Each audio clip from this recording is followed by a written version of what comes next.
this paper, it's going to come in 4 parts. So the first part is going to argue that if you're a tensor theorist, then it's logically possible for there to be multiple presents. Moreover, there are reasons to think it is metaphysically possible. And it's in this part of the paper that we connect with the metaphysics of black holes. When I initially, so this is one of these full-on, these confession moments for a presenter. When I came up with this paper initially, I had hoped that there'd be a much greater crossover. As the paper process writing continued, the role of the black holes became slighter. So that said, I hope you'll forgive me if my contribution is somewhat more metaphysics and somewhat less black holes. The second and third, but they're not totally absent. The second and third part of this paper discusses problems with believing that there could be present moments. So there's philosophical problems if you believe that. My solution is to reify the present moments, distinguishing a present moment from the instant of time that is present. Finally, in the fourth part, I argue that the best way to make sense of present moments is that they're a type of region. And the best way to take them to be regions is to endorse the wave theory of time, which I've argued for elsewhere.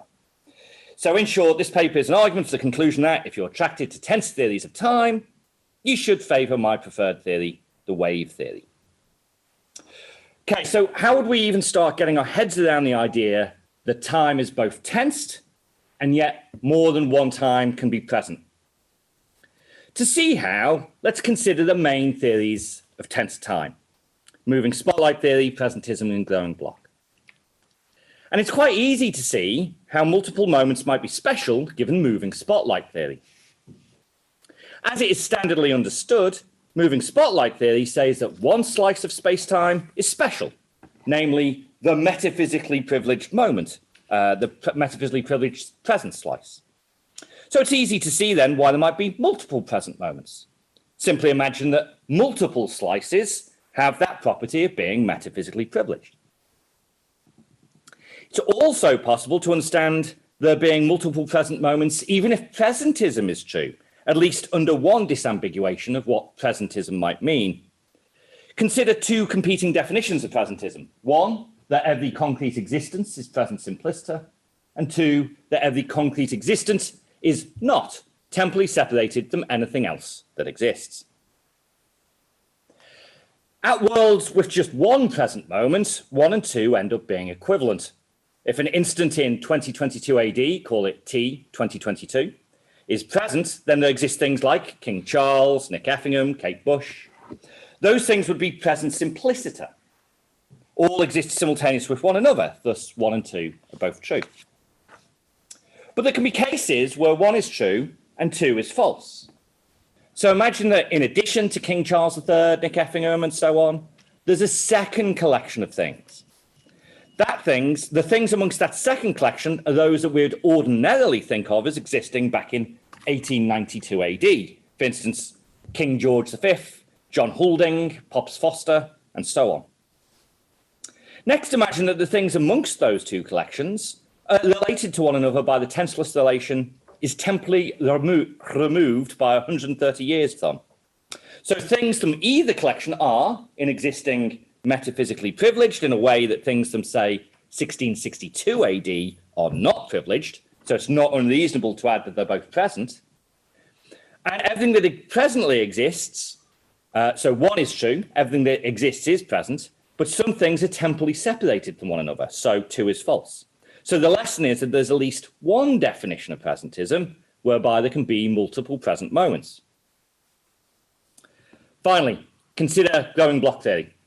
If to be present was the same as being at the edge of the block, there couldn't be multiple presents.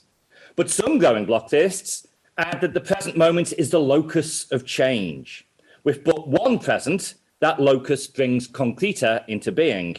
But that leaves open that there could be multiple loci, with loci lying in the past relative to the front of the block, changing and altering the block rather than causing things to come into being. So I think that the tensor should admit that there's a very broad modality. I've called it logical possibility, in which there could be multiple presents. You can make some conceptual sense of this. Now, not only are multiple presents possible in that very broad sense, but there's some reasons to think that they're metaphysically possible. One reason is the combinatorial argument. In the full-length paper, I'd go into that. The short version is that the logical possibility of multiple presence discussed for moving spotlight theory gets promoted to metaphysical possibility in light of a commitment to the combination. The same, however, ends up failing to be true of presentism. I couldn't do the same for presentism. But in the interest of time, I'm going to stick to two more workshop-related reasons.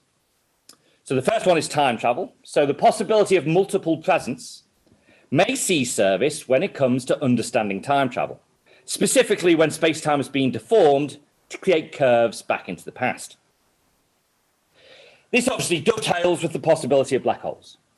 If a black hole rotates appropriately, there are reasons to believe that this could lead to closed time-like curves that can be navigated in order to travel back in time. That's just my diagram. Don't think this diagram has interesting content. It's just my picture of a rotating black hole. At least two philosophers have developed theories of time travel whereby time travel of this form leads to there being multiple present moments. Dow, in his Journal of Philosophy article, 2009, he develops various theories whereby space-time, when it's become warped, allows travel into the past. Sorry, various tensed theories. And one of his theories has it that in the presence of wormholes, or indeed appropriately rotating black holes, the metaphysical privilege that is attached to the present moment of time can split off. So time goes on, hits your warp in space-time, splits off, and goes back in time. And so the metaphysical privilege kind of, a wormhole or black hole would be a now duplicator for Dow, duplicating the now. Now, it bears noting that Dow does not endorse this model. He prefers at least one of its competing models, but he is clear that it's not absurd. So Dow at least would be open to its possibility, which is all I'm interested in at this point.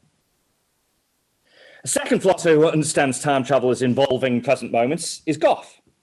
And Goff endorses the possibility of precisely the glowing block model I discussed earlier. The present moment, for Goff, is just a locus of changing within the block.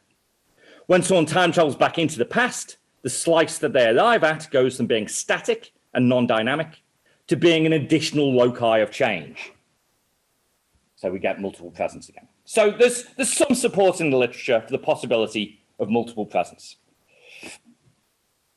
I also have a possible second reason to believe that black holes in general may lead to there being multiple present moments. And here I'm going to draw on the work of the Miro and Perez. So the event horizon of a black hole is a null surface. Its vectors are all space-like, except in one direction, whereby the normal vectors are null. And the Miro and Perez say of this the following, that there's a very interesting consequence of all of this. An observer on the horizon will have her present along the horizon. All events occurring on the horizon are simultaneous.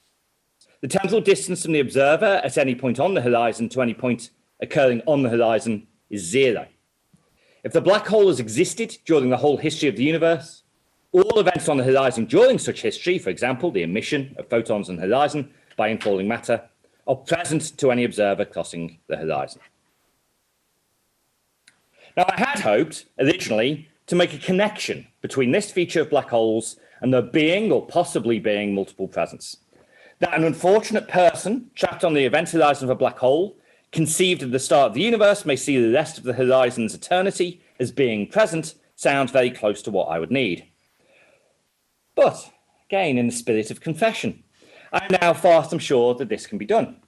In the workshop spirit, I'm going to briefly sketch where I think it goes wrong and would appreciate any comments you might have. So my first worry is that even if we take what Miro and Perez say at face value, it does not guarantee there being multiple presence.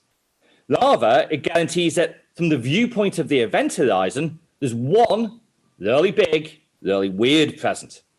To have multiple presence, we need multiple non-simultaneous presence.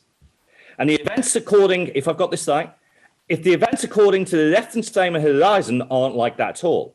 They are, if I'm reading the situation correctly, simultaneous in the reference frame of the horizon.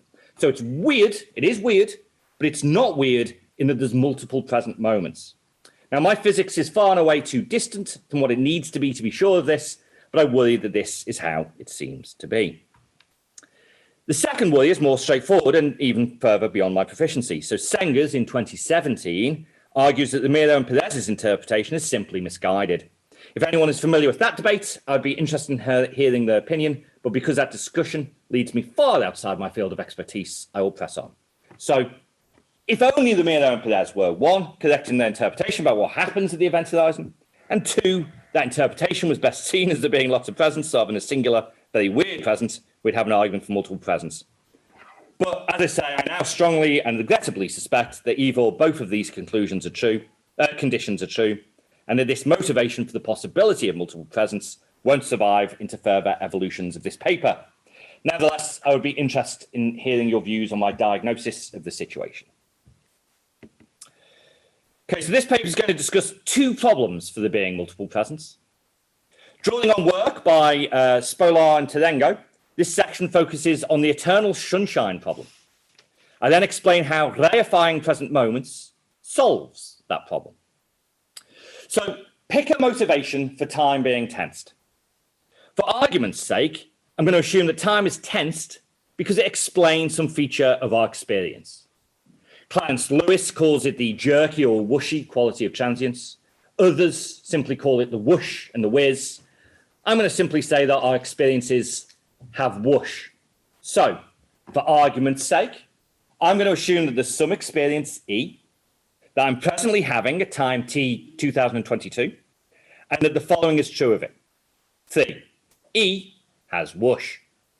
So the tensed theorist is going to moot some tensed propositions which are going to explain Thee.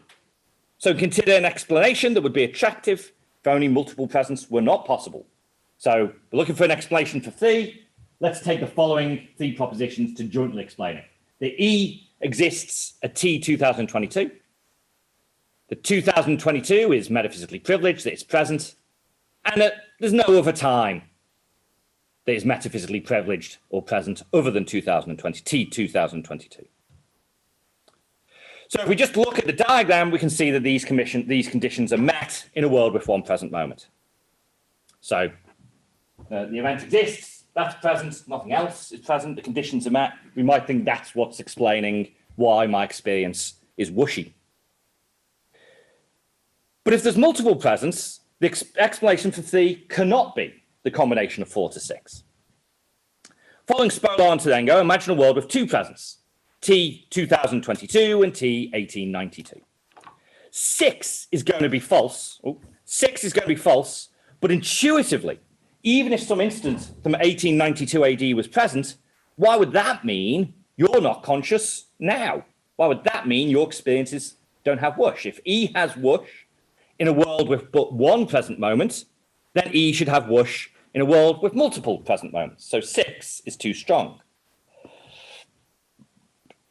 We can fix this by making the explanation for Thee revolve around the dynamic, changing nature of the world. What explains my experiences having whoosh isn't that the moments they exist at are present. Rather, it's the temporal passage of those moments and of the experience itself. It is not T 2022's being metaphysically privileged that explains the whoosh and the whiz, but that the privilege is changing. 4 to 6 are too static an explanation. We should say instead 4, 5, and 7. That it will be the case in delta's time that E exists, and it's not the case that T 2022 is metaphysically privileged. Where will is just a standard tense operator, it will be the case in n years' time, and delta just represents whatever small amount of time you care for. In the world where both T 1892 and T 2022 are metaphysically privileged, experiences are once again going to have whoosh, because these conditions are going to be met in this world. But this won't work either. Spolar and Terengo go on to introduce what I'm going to call an interval world. At an interval world, an infinite number of instants are present, and together they form an unbroken interval of time. So imagine a 260-year stretch of time is present, or more accurately, that a 260-year interval is such that each of its instantaneous proper parts is present. That interval moves forward as a block through history. Imagine T 2022 lies as its midpoint. T 1892 lies at the start of the interval, and a time from 2152 AD lies at its end. For the same reason that E should still be at whoosh with just 2 present moments, E should be whoosh at this interval world. Yet now 7 is false. When time moves on, T 2022 won't stop being metaphysically privileged. So 7 is now false. They can't be what explains T. So that's the problem of interval worlds. As a last recourse, this is a desperate gambit, the tense theorist might suggest that the whoosh and the whiz of experience is explained solely in terms of sometime, somewhere in your ontology changing their status, than being metaphysically privileged to not being metaphysically privileged. E.g., what explains T in this world is T 1892's imminent change to being not privileged, and T 2152's 2152 plus delta's imminent change to becoming metaphysically privileged. Maybe that explains it.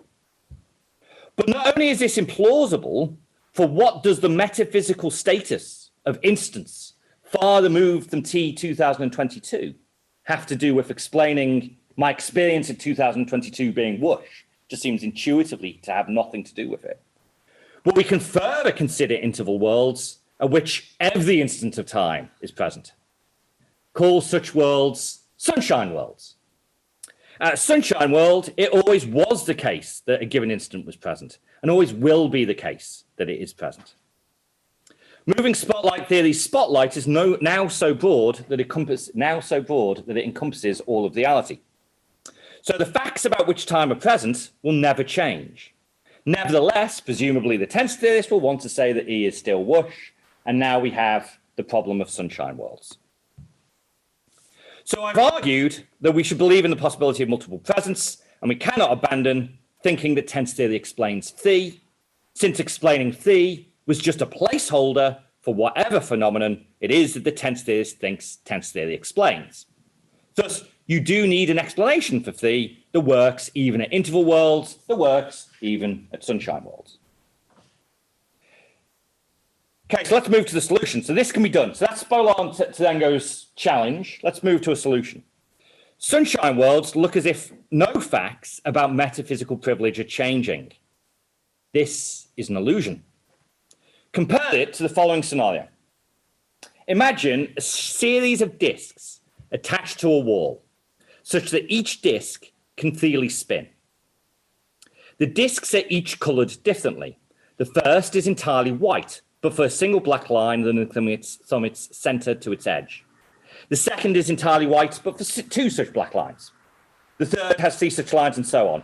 And because visible lines are not infinitesimally thin, we arrive at a disk that is entirely black.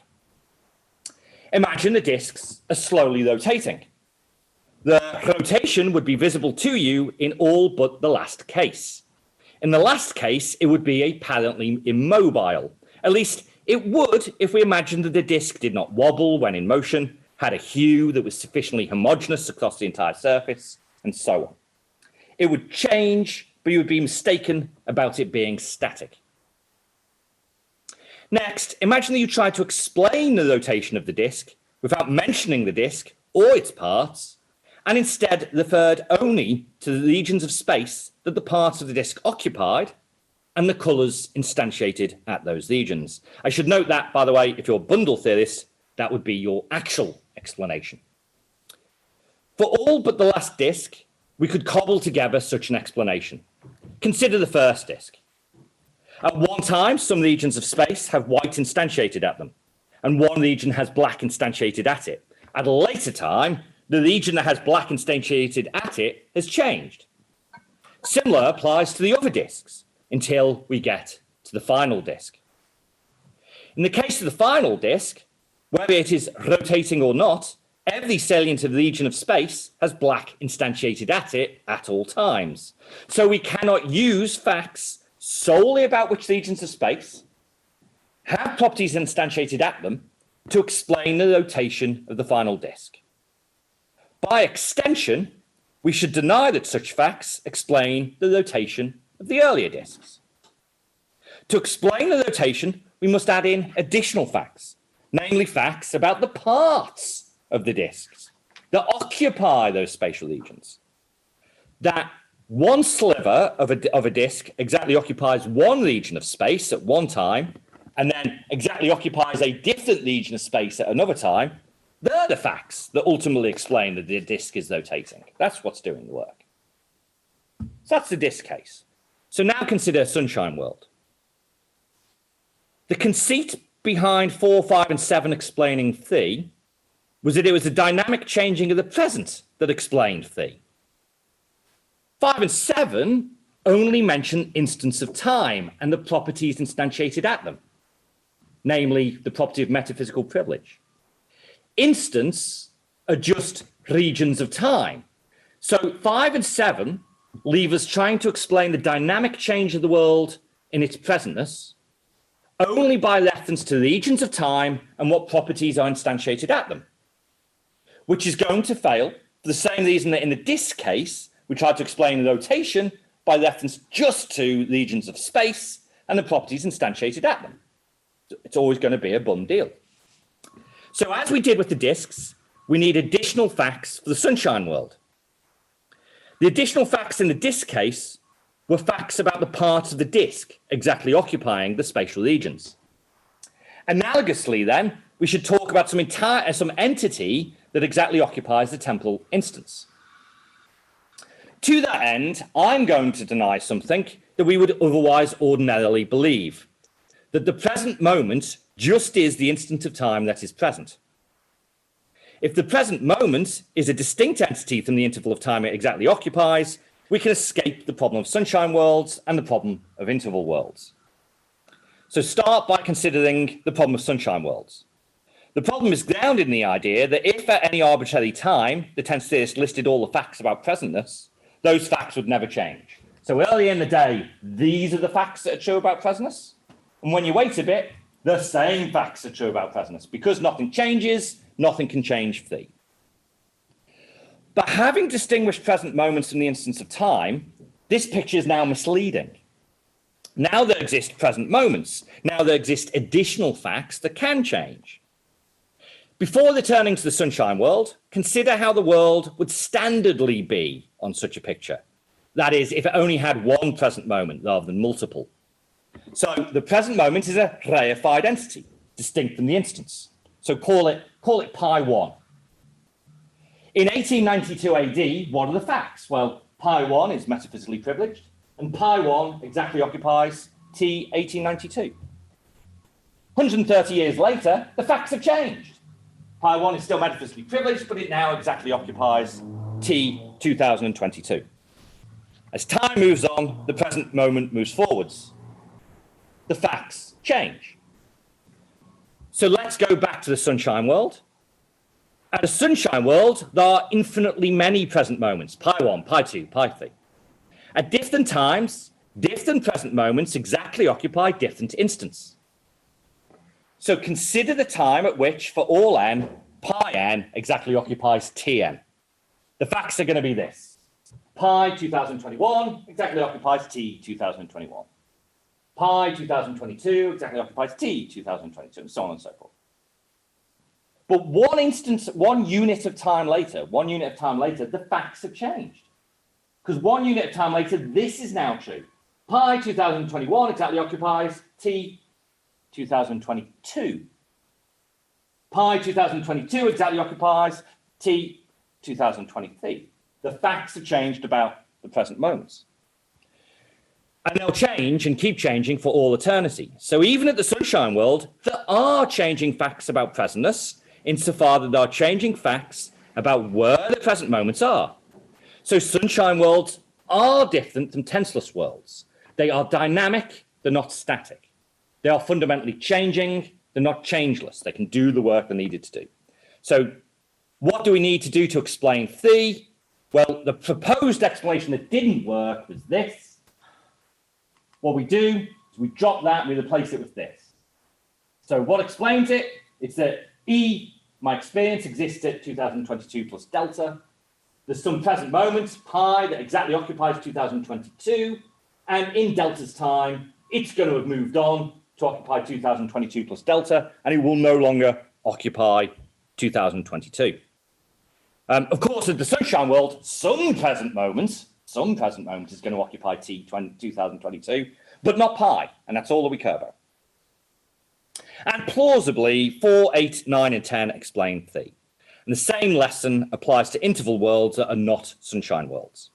Rather than explaining my experiences having whoosh in terms of some time, even a time lying decades in the past or future, changing its metaphysical status, which is bonkers, we explain it all in terms of the local present moment, shifting its location from the current instant to a slightly future instant. Problem solved. Do try and avoid getting too het up over the details of this explanation. I am not making a contribution to the huge literature on the role of tense in explaining the whoosh of our experiences. I just want to highlight how we might use reified present moments to tweak existing proposed explanations for our experiences. Indeed, not only for our experiences, not only explanations for our experiences, but for whatever phenomenon it is that you think tense theory is meant to be explaining. So that's problem one. Having considered the eternal sunshine problem, there's another problem, the tense proposition problem. So for tense theorists, propositions like it is raining in New York, they're straightforwardly true or false. We say in that case that they believe in tense propositions. Tenseless theorists disagree. For the tenseless theorist, it is raining in New York. It's either not a proposition at all, and the only thing that's a proposition is something like it is raining in New York on such and such a date and such a time, or it's a proposition, but its truth value is relative to a time. Whichever you go for, we'll say that they're tenseless propositions. Tense theorists are going to endorse some principles governing how these tense propositions work. For instance, tense theorists are going to endorse the following principle connecting tense truth to truth. If it's now the case that phi, then phi. But 11 is problematic given multiple presents. To see what the problem is, we must, having reified present moments, first consider a principle linking tense truths to truths about those present moments. And the following is a sensible, though, as what we shall see, an ultimately unpalatable first pass. 12. For all capital pi, where capital pi is just a variable for present moments, at capital pi phi, if it's the case that at capital pi phi, then it's now the case at phi. If it's the case at a present moment at phi, then I guess it's now the case at phi. How could you deny that? If you want to agree with me that present moments exist, you're going to have to believe something like 12. But 12 leads us into a contradiction. Consider a world at which two times are present, t 1892 and t 2022. Each instant is exactly occupied by a present moment, pi 1 and pi 2 respectively. It's therefore true that at pi 2, Nikk is alive, and at pi 1, it's not the case that Nikk is alive. 11 and 14 get us to a contradiction, namely that Nikk is alive, and it's not the case that Nikk is alive. The solution to this contradiction is to deny 12, replacing it with a more workable principle. There's got to be some principle connecting truths about present moments with tense truths. It's just not this one. It's just not this one. Imagine we divide the truths or propositions into two types. The positive truths or propositions telling us what is the case, and the negative truths, propositions telling us what isn't the case. You then replace 12 with this. For all propositions and all present moments, if it's the case that at a present moment phi, and phi is a positive proposition, then it's the case that now it's the case at phi. 13 is a positive proposition. It says, I am alive. So given 15, it entails that I am alive. But 14 is a negative proposition. It says, I am not alive. It's telling us about what isn't the case. So unlike with 12, 15 does not entail that it's not the case that Nikk is alive, and we avoid the contradiction. Of course, 15 requires a division of properties into positive propositions into positive and negative. And you might think that that's a problem fraught with difficulties as to how exactly I carve up the propositions into which ones are positive and which ones are negative. As we'll see in a second, though, I see this as a feature and not as a bug. What is further interesting, so that's one interesting thing, how we're going to carve positive and negative up. But there's another interesting thing is that we are relativizing truth to present moments. And that's another interesting feature that I'm going to pick up on in a second. So let's turn to the final section of the paper. What is a present moment to be if it's not an instant of time? So the responses to both problems have required the clarification of present moments. But it's not enough merely to say the words, as Ross Cannon once said, and stick some logic symbols on a page telling us how those words work, as I did with 15. We need some idea of what a present moment is meant to be, metaphysically speaking. Moreover, we need an explanation of why it gets to play the role that I've suggested it plays. So I'm going to argue that we should endorse the wave theory of time that I presented elsewhere, and thus this argument is ultimately to the end of arguing that if you're tensor theist, then wave theory is true. And I'm going to argue the wave theory is true by canvassing each of the options as to what the present moment could be. I'm going to argue that the best option indicates that wave theory is true. So certainly some kinds of entities are totally unsuitable to be present moments. A present moment is not a mathematical entity like a number, nor does it seem to be a material object. For if it were, it would surround us and be detectable like other material objects. Likewise, it's presumably not a proposition or thought or Platonic property. Other kinds of entities, however, are more suitable to be identified with present moments. We might say that the present moment is an event. Events move forward through time, rumbling on as time passes. The 2008 banking crisis, wars. The present moment may just be a specific event that involves the entire universe and which never ends. Alternatively, the present moment may just be a state of affairs, for instance, the state of affairs of the present instant of time, instantiating the property of presentness. Or the present moment may be sui generis in a category of its own. But each such identification has the same problem. What sense does it make to relativize truth to them? 13 and 14 relativize truth of other propositions to present moments, but only certain entities can have truth relativized to them. That Vin Diesel is 6 foot tall is unproblematic. That he is 6 foot tall relative to the number 8 makes no sense. That oxygen is a chemical element is unproblematic. That oxygen is a chemical element relative to the Archangel Gabriel is gibberish. Some entities are unsuitable to have truth relativized to them. And I'm going to submit that this is true of the types of entities just discussed. It makes no sense to say that Vin Diesel is alive or in pain or 6 foot tall relative to an event or state of affairs. And whilst you can introduce the sui generis entity and simply stipulate that it's the sort of thing that truth can be relativized to, it's hard to see how this amounts to a theory of what present moments are, as opposed to an excuse to instead say nothing about them. What we should instead do is identify present moments with entities from a category which is uncontroversial as appearing as the sort of thing that truth can be relativized to. And the prime candidate is regions. So regions include spatio-temporal regions, spatial regions like New York, temporal regions like instants or intervals. And uncontroversially, we can relativize truth to those things. At New York, it is raining. At Sydney, it is not raining. At time t, Nikk is alive. At time t prime, Nikk is not alive. We can do these relativizations. So I say that the present moment is a region. As additional support for this claim, consider the alleged bug from the last section. I said we needed to endorse a sharp division between positive and negative propositions in order to endorse 15. Clearly, there's a problem with deciding which propositions are positive and which are negative. And I can't provide a clear idea of which is which. But that's okay, because regions in general have this problem. And some principle similar to 15 is true of all regions. Consider spatial regions. If there's a taxi in New York, it's true that there's taxis simpliciter.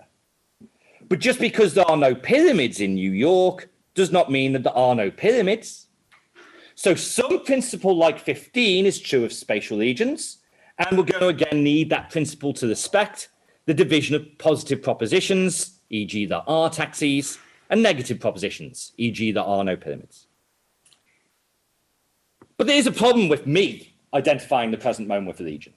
And that problem is that we don't appear to have any legions left to identify it with.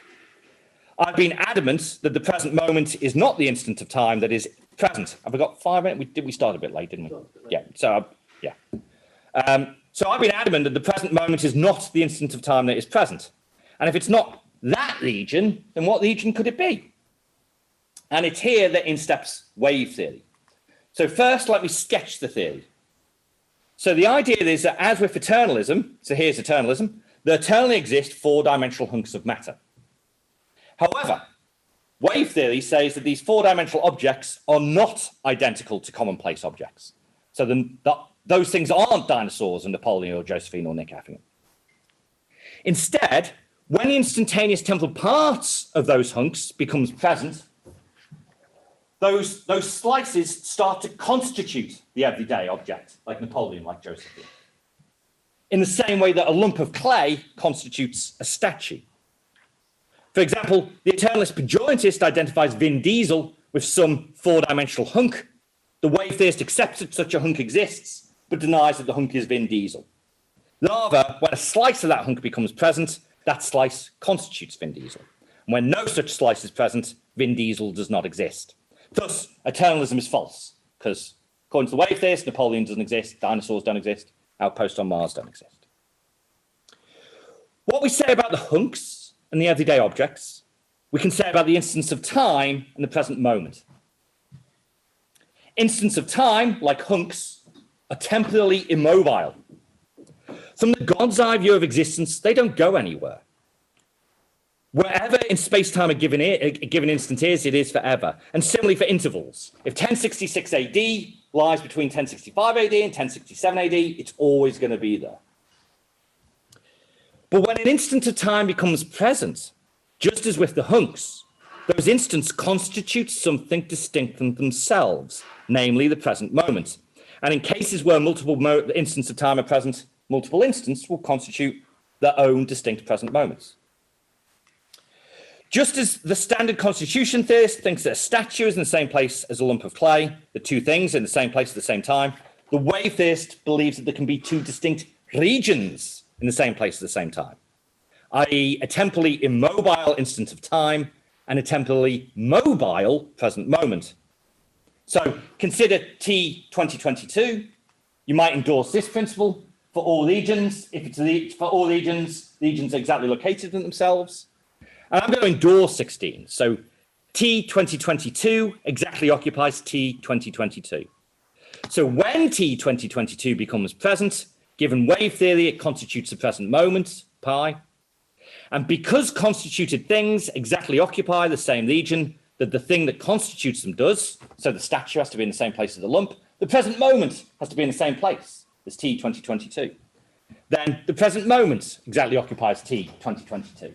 It's exactly what we wanted for these theories, these propositions to be true, because we've got the present moment exactly occupying T 2022. And all of this is no more mysterious than the case of the statue and the lump. Admittedly, it's slightly more surprising. For now, we're talking about the constitution of legions, not objects. But it's only surprising, and that this is probably the first time you've ever considered applying constitution theory to legions. And I think any surprise you might feel at this can be attributed to the novelty, rather than because you have some deep-seated intuition that material objects can constitute things whilst legions cannot. Okay, so I've argued that existing tenth theists have reasons to believe in the metaphysical possibility of multiple presents. I'm certainly not saying that there are multiple presents. I'm just saying that maybe in some far-off world there could be. If there's multiple presents, there are problems. The best way to solve those problems is to reify present moments. And the best way to have reified present moments is to be a wave theorist. So overall, if you want to be a tense theorist, be a wave theorist. And that's it. Thank you very much.